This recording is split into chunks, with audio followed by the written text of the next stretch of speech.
छल कर रहे हैं। अमित शाह जी, कई एक्सपर्ट्स हैं वो कह रहे हैं कि जब पहले 2 राउंड या तीसरे राउंड तक नैरेटिव जो था वो मच्छी, मटन, मुस्लिम, मंगलसूत्र पे था और अब जाके महिला पर है कि 2024 की जो इलेक्शन की जो चाबी है वो महिला वोटर के पास है। देखिए, सारे नैरेटिव आप लोग बनाते हैं, आप लोग तोड़ते हैं, आप लोग गढ़ते हैं। भारतीय जनता पार्टी का और एनडीए का एजेंडा बहुत स्पष्ट है। 10 साल में मोदी जी ने गरीब कल्याण के लिए ढेर सारे काम किए हैं। 10 साल में देश के चहुमुखी विकास के लिए हमने बहुत काम किए हैं। 10 साल में देश सुरक्षित हुआ है, 10 साल में देश समृद्ध हुआ है और 10 साल में ढेर सारी जिद्दी टाइप की समस्याओं से देश को निजात मिली है। और यही हमारे इलेक्शन का एजेंडा है कि भारत का गौरव पूरी दुनिया में बढ़ा है और वो मोदी जी के एफर्ट्स के कारण, उनकी क्षमता के कारण, उनकी संवेदनशीलता के कारण और एजेंडा को नीचे तक पहुंचाने के इनके स्वभाव के कारण हुआ है। पर ये सिर्फ नैरेटिव की बात नहीं है, जो फर्स्ट 2-3 राउंड्स की बात है वहां पर महिला वोटर्स जो हैं, बहुत से लोग कह रहे हैं कि महिला वोटर्स जो हैं वो अपने पुरुष वोटर्स के संख्या में ज्यादा आए हैं और फिर जो पहले जो करते थे, जो पुरुष फैमिली के किसी सदस्य ने कह दिया कि यहाँ वोट डालना है, उस हिसाब से नहीं कर रहे, उनका अपना मन है। नहीं तो अगर ऐसा है तो अच्छी ही बात है। देश की माताओं बहनों ने अपनी इच्छा के अनुसार वोट देना ही चाहिए। क्या आपके कोई ऐसे पॉलिसीज हैं कि लाभार्थी जो है वो महिलाएं हैं, इसलिए? लाभार्थी छोड़िए ना स्मिता जी, आज तो आप मुझे बैठकर सवाल कर रही हैं, कल हो सकता है आप संसद में बैठकर सरकार को सवाल पूछे या विपक्ष को सवाल पूछे, क्योंकि 33% रिजर्वेशन इतने सालों से और किसी ने नहीं किया। नई पार्लियामेंट आई तो मोदी जी ने सबसे पहला बिल लाना कौन सा उचित समझा, तो 33% आरक्षण विधानसभाओं में और लोकसभा में लाना मोदी जी ने उचित। इतना बड़ा अधिकार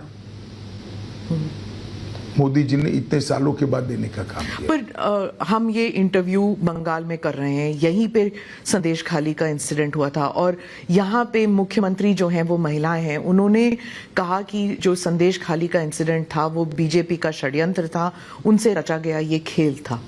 देखिए, मैं कई बार बता चुका हूँ, ममता बनर्जी जी ने अपनी कार्यशैली डेवलप की है। पहले अत्याचार कराइए, जब अत्याचार करिए और होने दीजिए, और अत्याचार से जब लोग परेशान हो जाते हैं उसको उजागर करते हैं, सार्वजनिक करते हैं, तो वो छिपाने के लिए फिर से अत्याचार करिए। संदेश खाली इसका क्लासिक एग्जाम्पल है। एक महिला मुख्यमंत्री के नाक के नीचे धर्म के आधार पर ढेर सारे महिलाओं के साथ दुष्कर्म होता है और वो चुप बैठी है। हाईकोर्ट को इंटरवीन करना पड़ता है दोषियों को पकड़ने के लिए, उसके बाद भी जांच ठीक से नहीं होती है तो सीबीआई को हाईकोर्ट देती है। उनको शर्म आनी चाहिए। विपक्ष कहता है कि जहां आप संदेश खाली का इंसिडेंट उठाते हैं, आपका ही जो अलायंस कर्नाटका में है वहां पे भी औरतों पर अत्याचार हुआ था। प्रज्वल रेवन्ना का केस बता रही हूं मैं, वहां पर आपने उन्हें बाहर जाने दिया। देखिए, आप कर्नाटक से ही आती, वहां सरकार किसकी है? कांग्रेस की। उनको अरेस्ट करने की जिम्मेदारी किसकी है? कांग्रेस की। मेरा बहुत स्पष्ट मत है कि कांग्रेस के डिप्टी सीएम वोकलिगा जाति से आते हैं, DK शिव कुमार। उन्होंने वोकलिगा वोट बैंक बेल्ट का वोटिंग होने तक इनको हाथ नहीं लगाया और अपनी वोकलिगा वोट बैंक को प्रोटेक्ट करने के लिए उनको जाने दिया है। जिम्मेदारी अगर किसी की है तो उनकी है। जैसे ही घटना बाराई मेरी पार्टी की ओर से मैंने ही स्पष्ट किया था, भले हमारे एलआई हो, कठोर से कठोर कदम उठाना चाहिए, या तो वो सीबीआई को दे दें। बंगाल में जो इलेक्शन रिलेटेड हिंसा होती है उसके बारे में आप कुछ बताएंगे हमें? देखिए, बड़ा दुर्भाग्यपूर्ण है। एक जमाने में यूपी बिहार में रैगिंग होती थी, चुनाव आयोग प्रिवेल कर गया, रैगिंग समाप्त हो गई। धीरे धीरे चुनावी कल्चर भी बदला।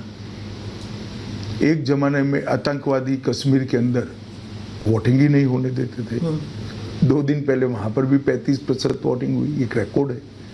मतलब आतंकवाद जब से शुरू हुआ तब से अब तक का रिकॉर्ड है। परंतु बंगाल एक देश का एक हिस्सा ऐसा रह गया है और इसके लिए जिम्मेदार टीएमसी सरकार है, जहां चुनाव के बाद भी हिंसा थमने का नाम नहीं देती है। गत विधानसभा चुनाव के बाद 10 दिन में 53 लोग मरे। चुनाव की बाद चुनावी हिंसा छोड़ दीजिए, पर यहां हाईकोर्ट ने ऑर्डर करना पड़ेगा। आप व्हाट्सएप पे पर्चा डाल रहे हो, जब पार्टी की एक्सपांशन की एक्सरसाइज चलती है, नीचे कोई दूसरी पार्टी के कार्यकर्ता बनते हैं तो उनको लटका दिया जाता है। कोई टीएमसी छोड़कर यहां आएगा तो उसको फांसी चढ़ा देते हैं और कहते हैं आत्महत्या कर दी। मैंने ऐसा दृश्य कहीं नहीं देखा। एक जमाने में केरल में भी हिंसा होती थी, परंतु केरल की हिंसा मारपीट वाली होती थी। तो गरीब लोगों को आप फांसी पे लटका दोगे, जिंदा जला दोगे। कई सारी ऐसी घटनाएं हैं। मैं तो आपकी चैनल से दरख्वास्त करूंगा कि ऐसे दृश्य ढूंढ लीजिए फांसी चढ़ने वाले और जिंदा जलने वाला एक आदमी अपना वीडियो कर अपील करता है, मैं तो अब जलकर मरने वाला हूं, आप इस शासन को बदलिए। पर इलेक्शन कमीशन ने 7 फेजेस में चुनाव किए थे, सेंट्रल फोर्सेस इतने भेजे गए हैं, फिर भी हो रहा है ये। देखिए, इस बार पहली बार चुनाव के दौरान हिंसा नहीं हो रही, मगर गत चुनाव में भी चुनाव के दरमियान कम हिंसा हुई। जीतने के बाद ममता जी ने हिंसा का तांडव खेला और कहिए हमारी तो शपथ ही नहीं हुई। तो वैक्यूम पीरियड जो है उसका वो उपयोग करती हैं। मैं मानता हूं वैक्यूम पीरियड में भी इलेक्शन कमीशन ने सुरक्षा की चिंता करनी चाहिए, क्योंकि शपथ के बाद तो उनकी कॉन्स्टिट्यूशनल रिस्पॉन्सिबिलिटी होती है। जब तक वैक्यूम पीरियड है इसकी चिंता करनी चाहिए।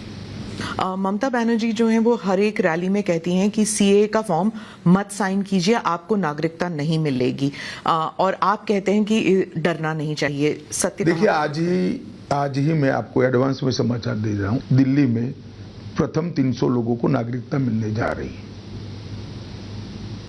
सीए देश का कानून है स्मिता जी, और इसको इस तरह से झुठलाया नहीं जा सकता।